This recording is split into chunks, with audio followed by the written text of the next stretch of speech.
د الماني ژبې یو څو مهمې جملې زده کوو. ما سره اوله جمله ده، وای زه او ته.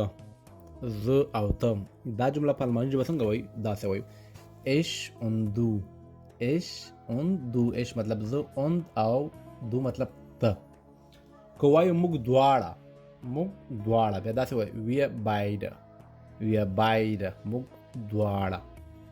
که وایو موږ یو ځای یو، موږ یو ځای یو مطلب یو ځای، فعلا تاسو یو ځای یاستئ. wir sind zusammen. wir sind zusammen. او که وایو موږ دلته یو، موږ دلته یو بیا داسې وایو wir sind hier. wir sind hier مطلب موږ دلته یو. بله جمله هم ده، وایي زه نږدې یم، یعنې نږدې یم، زه نږدې یم. په الماني ژبه دا جمله داسې وایي ich bin nahe. ich bin nahe وایي زه نږدې یم.